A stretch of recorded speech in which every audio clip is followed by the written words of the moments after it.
Welcome to USA Homeless Crisis. My name is David, and today I have with me Patricia. Patricia, how you doing today? I'm well, thank you. Patricia, tell us a little bit about yourself. Where are you from? I'm originally from Kentucky. You're from where? Kentucky, You're originally from Kentucky. yes. Okay. How did you get down here? I moved here because my eldest son was living here and I wanted to visit. Okay. Well, how did you become homeless? I became homeless because I defaulted on my rent during COVID.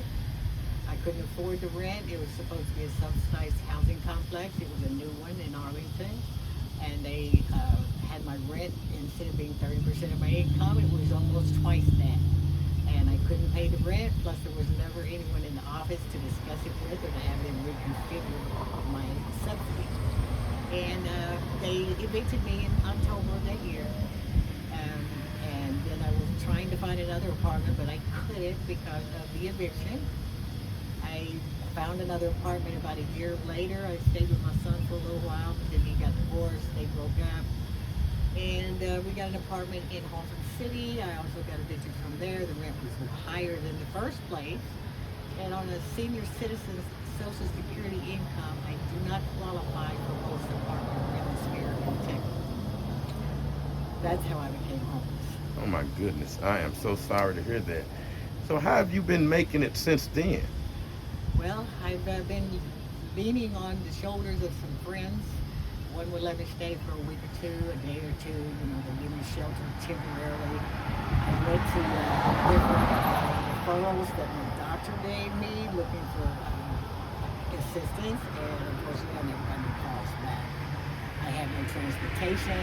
There's no public transportation in Halton City, so I pretty much found us staying in a tent, living in bushes, and just huddling together in a cardboard box. I mean, it's been rough, but thank God it's not been during the winter.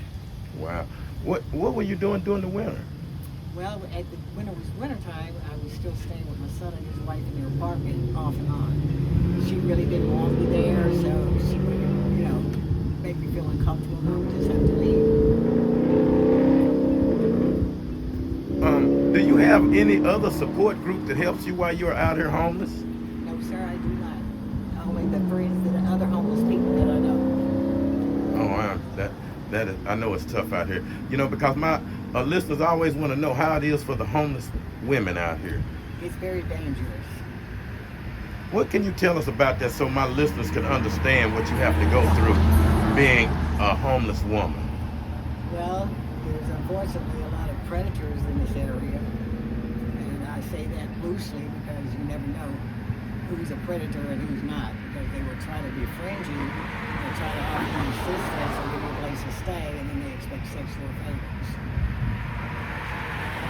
What could possibly best help you right now to get you from being homeless? Because it seems like unfortunate circumstances caused you to be homeless. That's correct. And I really don't know, other than there doesn't seem to be that much available waiting list for HUD housing in Tarrant County. I've been investigating Johnson County, but again, I have no transportation.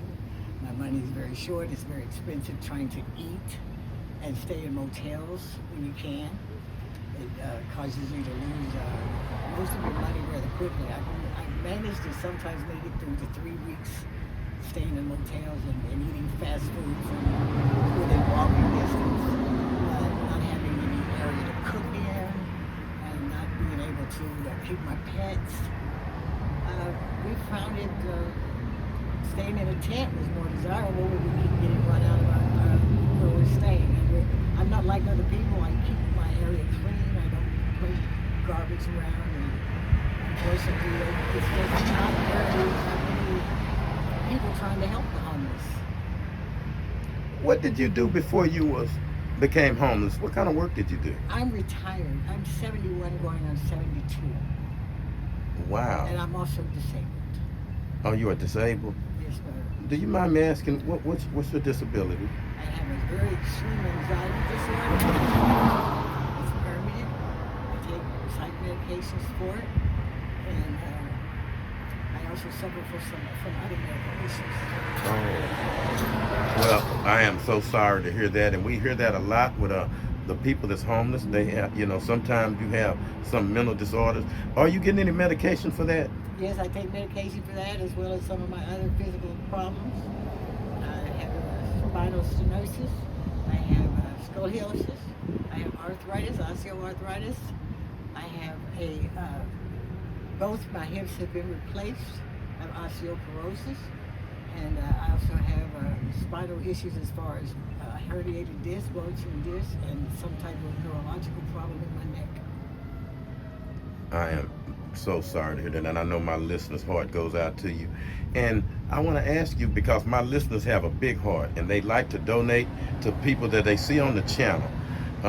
What location and area would you be in? Because if I need to find you again, because one of my listeners would like to do something for you, what area do you be in case they would like to come also and seek you out to help you?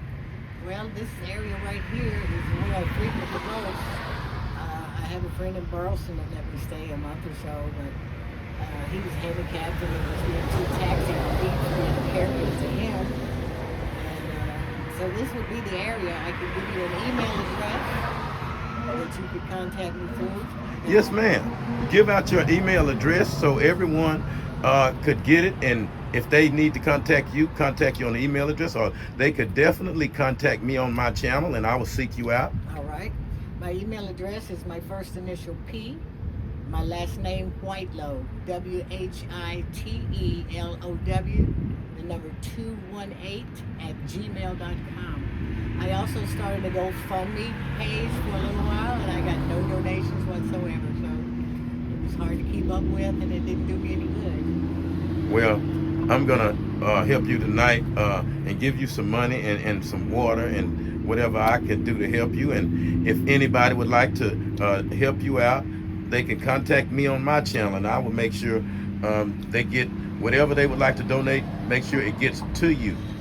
Is there anything else that you would like to say on behalf of the homeless people out there, and the people that is not homeless, so they could kind of understand what it is like to be homeless?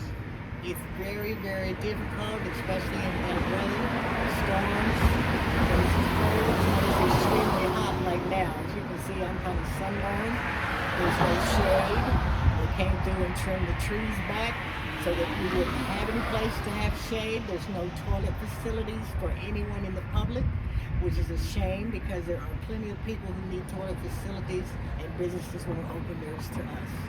There's a lack of water. 7-Eleven across the street will not even give you a glass of water or ice water when it's hot like this. And I think that's a shame.